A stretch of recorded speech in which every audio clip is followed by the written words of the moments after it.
What is up, you guys? Thank you so much for stopping by Galadon Gaming. 10 versus 13 Clash Royale battles, and we're talking about level 10 players going up against it. And these guys, well, they're from Full Attack. Yeah, that's my home clan. Doing a pretty good job. These guys would beat me in most friendly battles, let me tell you. Some very skilled level 10s. And 3 level difference, I'm telling you right now. A 1 level difference, you really have to chalk it up right there to mostly skill. If you're beating a player that's 1 level below or 1 level above you, the card and the tower difference usually not significant enough to really make the battle lopsided. But when you get 2 or especially 3 levels apart, then it is going to solely come down to skill to beat a much higher level player. You've got to have some skills going on. You've got to be able to know your deck and know your opponent's deck well and be able to stop those pushes like this from the big old Hog Rider coming down the right-hand side. It is going to get some damage in, but in the meantime, Cart's nasty Royal Giant is just about to finish off that tower. Doesn't quite do it, but there you go. There's the level difference. The Hog Freeze wipes out Cart's tower, and facing a player that is 3 levels higher, Cart very early goes down 1-0, and it's probably pretty easy for the level 13 player to get overconfident at this point and kind of let up. I know I'm guilty of having done it in the past. You think you're going to walk all over somebody like this, and you never know when they're going to be able to put together a big push and come back. And surprisingly, Cart pushing for that right lane this time. Well, maybe not that surprising. Left lane tower is just about out of the way, and he knows he's going to have to win this at least 2 crowns to 1. Now, I know I learn a lot from these guys watching these attacks, especially if you find a proficient player using a very similar or exactly the same deck, or hey, there's no shame in, at least I say there's no shame in copying somebody else's deck. If you want to copy a deck off of somebody that you see is doing well, my suggestion to you is, though, don't just blindly copy a deck off of a leaderboard player, because you never know, like your mom used to always say, you never know where that's been. You never know if that guy maybe put up a troll deck, he was experimenting, and yes, he may be the highest level 10 or level 11 or level 12 player in the world, but that might not be the deck that got him there.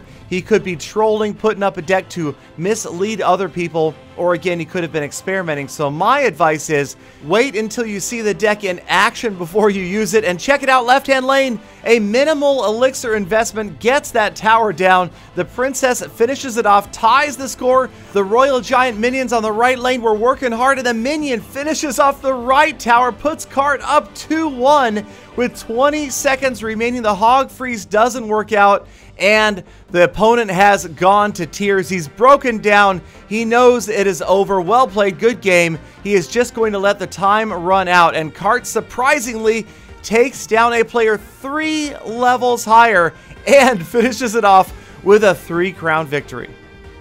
So that has to hold true at any level. Just because the player is a lower level than you doesn't mean you can walk all over him. Always be prepared to be surprised.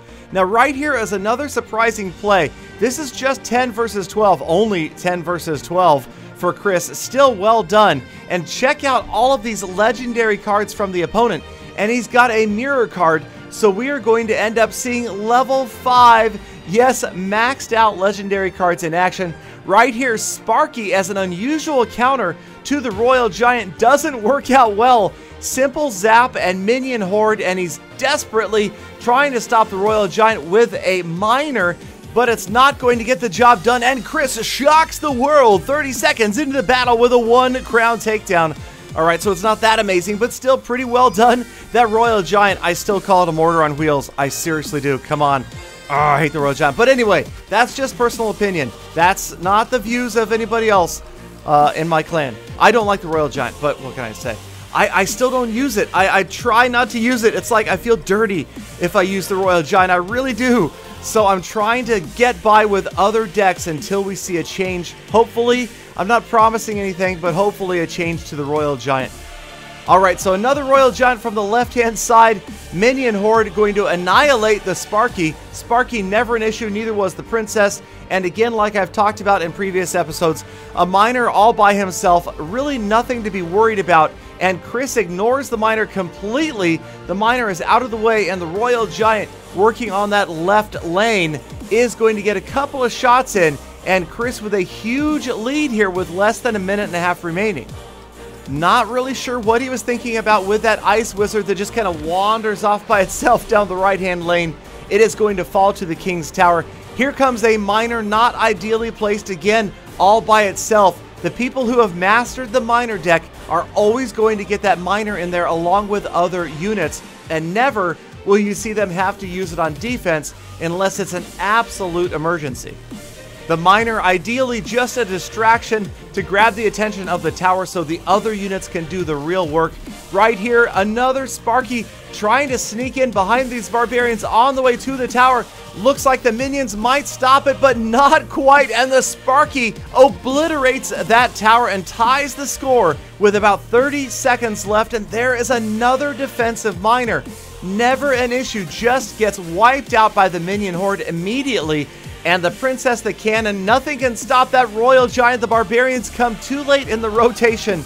And Chris has taken the second tower, a 2-1 lead with just about 15 seconds remaining.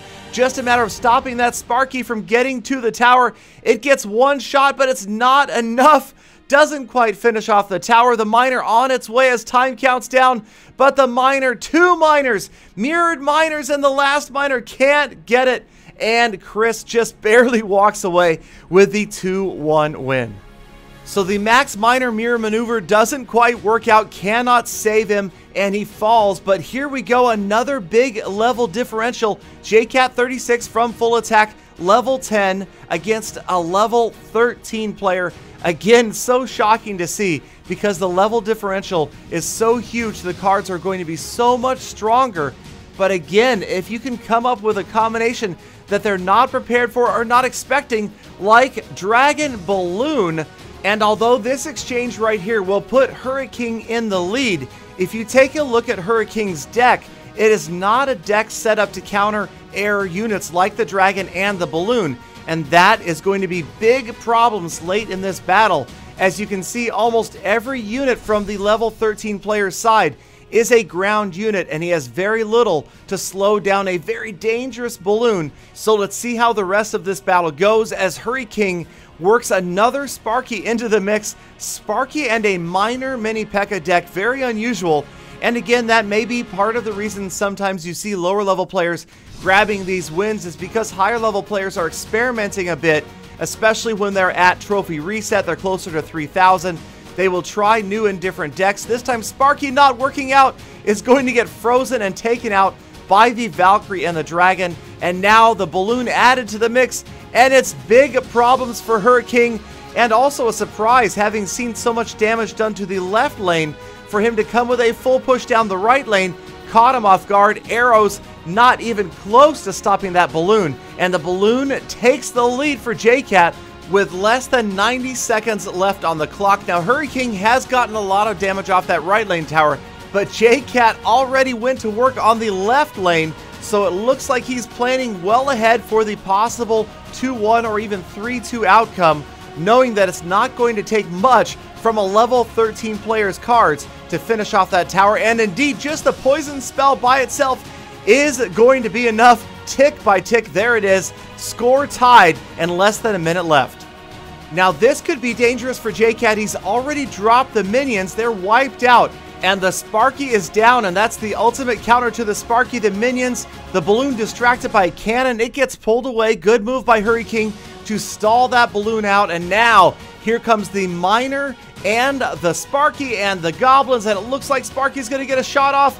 Yes, on the tower and the Valkyrie turning after the barbarians. Sparky falls, a lot of damage on that left lane tower. Hurricane looks good right here, getting the lead and very effectively using the cannons as magnets for the balloons. And now with the King's Tower active, it is going to be much more difficult to get a balloon in and on top of a tower. It looks like we are going to go into overtime. JCat in a world of hurt, though. It's just going to take one shot from that mini P.E.K.K.A. Doesn't get through anything. Even two poison spells would end this right now.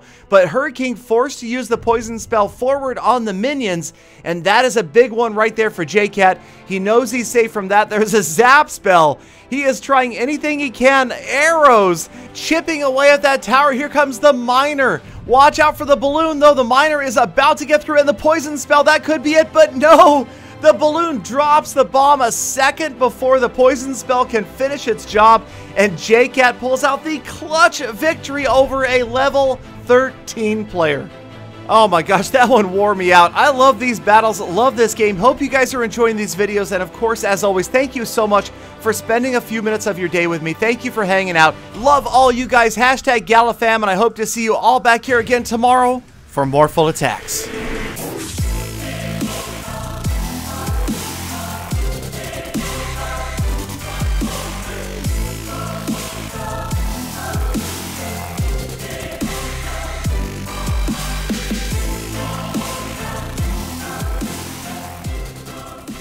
Galadon, you look a little bit pale and out of breath after that episode.